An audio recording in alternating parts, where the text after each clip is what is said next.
Ano ha? Hanggang tingin ka na lang ba? Yan na lang ba ang kaya mong gawin? Bakit Aling Perla?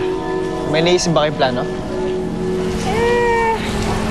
Bakit hindi ka na lang kaya makipagkampihan sa amin?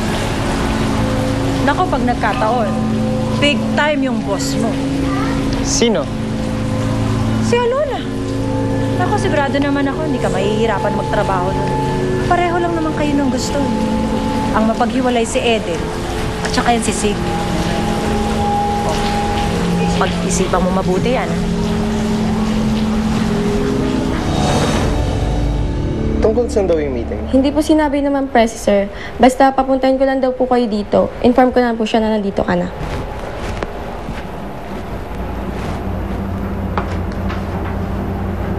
Oh, hey! Nandito ka rin pala. Alam mo ba kung para saan tong meeting to? Kamusta ka na nga pala? Okay na ba kayo ni Eden? Nag-usap na kami. Salamat nga pala sa'yo sa pakikinig mo kagabi. Tama ka. Nakakasama pala sa amin yung pagiging selos ko. No, buti naman, alam mo. At thank you din dahil nagkukwento ka na ulit sa akin. Hey, you too. Alam niyo ba kung bakit ko kayo pinatawag dito? Well, na-close yung deal dun sa ginawa niyo ng quotation. And guess what? Nag-refer pa sila ng mga kumpanya sa atin. And not only one, but 3. So, all in all, may 4 na kumpanya kayong naipasok sa atin. Wow! Congratulations to you both. This calls for a celebration. Wala mo na uuwi mamaya. We're gonna party. Pero tita, kayo lang. Huwag mo naman akong tanggihan, Sig. Kayo ni Monique ang brains behind this at kayo pwedeng mawala. Sige, ano mamaya, Sige po.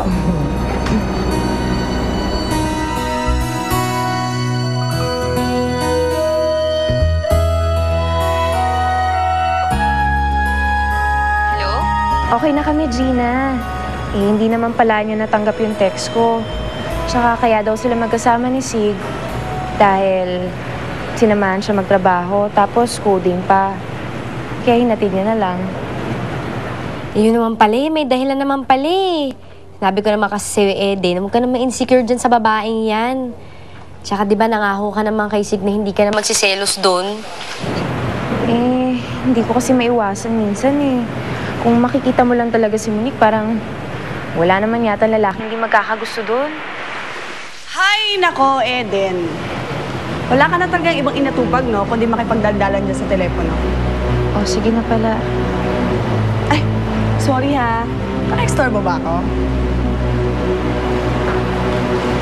Alam mo, sa itsura mong yan, dapat ka talagang matakot. Kasi hindi malabong magkagusto si Sig sa iba. Kaya mo, hindi ka marunong mag-ayos. Kahit nga mapating dyan, hindi ka magugustuhan, ano?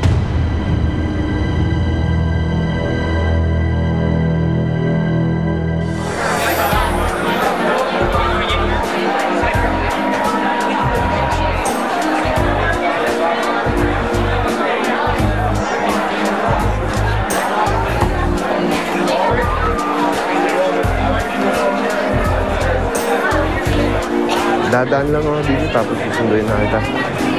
Ka na, Gina? Sige. Ingat ka. I love you. Tara, time to party.